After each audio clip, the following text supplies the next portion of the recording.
നമുക്കിന്നേ ഇവിടെ അടിപൊളി ഒരു മീൻകറി ഉണ്ടാക്കാം കേട്ടോ. ഞങ്ങളുടെ നാട്ടിലൊക്കെ ഇതിന് മുളകരച്ച മീൻകറി എന്നാണ് പറയുന്നത്. പക്ഷെ മുളകൊന്നും അരയ്ക്കുന്നില്ല കേട്ടോ, മുളക് പൊടിയാണ് ഉപയോഗിക്കുന്നത്. അതിനുവേണ്ടി ഞാനൊരു 3-4 കഷ്ണം കൊച്ചുള്ളി അരിഞ്ഞ് വെച്ചിട്ടുണ്ട്. പിന്നെ ഒരു 4-5 കഷ്ണം വെളുത്തുള്ളിയും ഒരു വലിയ കഷ്ണം ഇഞ്ചിയും കുറച്ച് കറിവേപ്പിലയാണ് ഇവിടെ എടുത്ത് വെച്ചിരിക്കുന്നത്.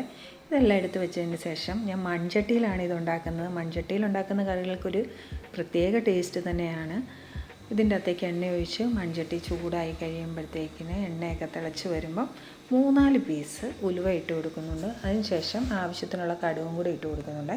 ഇതെല്ലാം പൊട്ടി വരുമ്പോഴത്തേക്ക് നമ്മൾ ആദ്യം ഇടുന്നത് ഇഞ്ചിയും വെളുത്തുള്ളിയും അരിഞ്ഞ് വെച്ചിരിക്കുന്നതാണ്. ഇത് ജസ്റ്റ് എന്നിട്ട് ഇച്ചിരി കറിവേപ്പിലയും കൂടി ഇട്ട് കൊടുക്കുന്നുണ്ട്. കളറ് മാറി വരുമ്പോഴത്തേക്കിന് നമ്മൾ അരിഞ്ഞ് വെച്ചിരിക്കുന്ന കൊച്ചുള്ളിയും കൂടി ഇതിൻ്റെ അകത്തോട്ട് ഇട്ട് കൊടുക്കും കേട്ടോ. കറിവേപ്പില മസ്റ്റായിട്ടും വേണം കേട്ടോ, അതാണ് ഇതിൻ്റെ ടേസ്റ്റ്. ഈ കൊച്ചുള്ളി ഇട്ട് കൊടുത്തതിന് ശേഷം അത് മൂക്കുന്ന സമയത്ത് ഞാൻ കുറച്ച് ആവശ്യമായ മസാല എടുത്ത് വയ്ക്കുന്നുണ്ട്. ഇതിന് പ്രത്യേകിച്ചൊന്നും വേണ്ട. ഒരു 2 ടേബിൾ സ്പൂൺ മുളക് പൊടിയും ഒരു 1/4 ടീസ്പൂൺ മഞ്ഞൾപ്പൊടിയും മാത്രമാണ് ഇതിന് ഉപയോഗിക്കുന്നത്. വറവൊക്കെ അത് ഇവിടെ റെഡിയായി വരുന്നുണ്ട്.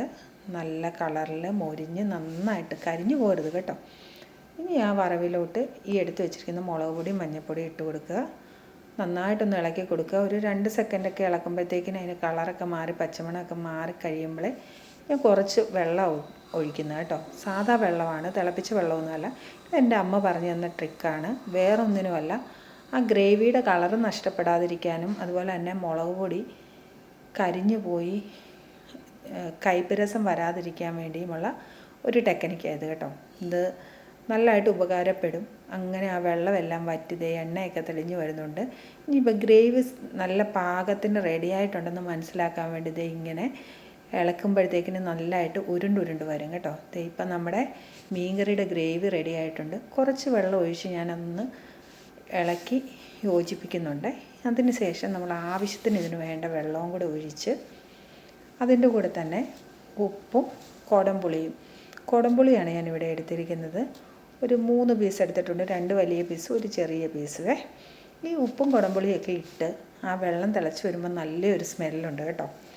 പണ്ടത്തെ പഴമക്കാരൊക്കെ ഈ സ്മെല്ല് വരുമ്പോഴാണ് ഇതിനാവശ്യത്തിനുള്ള ഉപ്പും പുളിയൊക്കെ ഉണ്ടോ എന്ന് മനസ്സിലാക്കുന്നുണ്ടായിരുന്നതെന്നാണ് പറയപ്പെടുന്നത്. എന്താണെന്ന് വെച്ചാൽ ആ സ്മെല്ലിൽ നിന്ന് തന്നെ അവർക്ക് മനസ്സിലാക്കാൻ പറ്റുമെന്നാണ് പണ്ടുള്ളവർ പറഞ്ഞുകൊണ്ടിരുന്നത്. ഇത് ഞാനിവിടെ മോദയാണ് റെഡിയാക്കി വെച്ചിരിക്കുന്ന കറിക്ക് വേണ്ടി. നമ്മുടെ ഈ ഗ്രേവിയൊക്കെ തിളച്ച് വന്നപ്പം ആ മോദ പീസും കൂടെ അങ്ങോട്ട് ഇട്ട് കൊടുത്ത് കുറച്ച് കറിവേപ്പിലയും കൂടെ ഇട്ട് കൊടുത്ത് നന്നായിട്ടൊന്ന് തിളച്ച് കഴിയുമ്പോഴത്തേക്കിന് ഞാനൊന്ന് മൂടി വയ്ക്കുന്നുണ്ട് കേട്ടോ. ഈ ചാനൽ കണ്ടുകൊണ്ടിരിക്കുന്ന എല്ലാവരും എന്നെ ഒന്ന് സപ്പോർട്ട് ചെയ്യണേ. വാച്ച് ചെയ്യണം, ലൈക്ക് ചെയ്യണം, ഷെയർ ചെയ്യണം, സബ്സ്ക്രൈബ് ചെയ്യണം.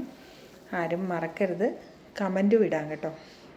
അങ്ങനെ ദേ നമ്മൾ മൂടി വെച്ച് കുറച്ച് കഴിഞ്ഞപ്പം ദേ നമ്മുടെ കറിയൊക്കെ ഇവിടെ സെറ്റായിട്ടുണ്ട്. കുറുകി വന്ന് തുടങ്ങി. ദേ അടിപൊളിയായിട്ട് കറി നന്നായിട്ട് കുറുകി കിട്ടിയിട്ടുണ്ട്. ഇനി നമ്മൾ കുറച്ച് കറിവേപ്പിലയും കൂടെ ഇട്ട് കൊടുത്ത് കുറച്ച് പച്ച വെളിച്ചെണ്ണ ഒഴിക്കുവേ. ഈ പച്ച വെളിച്ചെണ്ണയും ഒഴിച്ച് കഴിയുമ്പോൾ ഒരു 1/4 ടീസ്പൂണ് നമ്മുടെ ഉലുവയുടെ പൊടിയാണ് ഇട്ട് കൊടുക്കുന്നത്. ആ ലാസ്റ്റ് അത് ഇട്ടൊന്ന് മിക്സ് ചെയ്യുമ്പം അതിനൊരു പ്രത്യേക ടേസ്റ്റാണ് കേട്ടോ. എല്ലാവരും ഒന്ന് ട്രൈ ചെയ്യണം ഇങ്ങനെ. ഇത് നമുക്ക് ചോറിനോ ചപ്പാത്തിക്കോ എന്തിനു വേണേലും ഉപയോഗിക്കാവുന്നതാണ്. ഞാനിപ്പോൾ ദേ ഈ കറി എല്ലാം സെറ്റായി കഴിഞ്ഞപ്പോഴത്തേക്കിന് സെർവിങ് ഡിഷിലോട്ട് മാറ്റിയിട്ടുണ്ട്. നമ്മുടെ അടിപൊളി മീൻകറി റെഡിയാണ്. Thank you.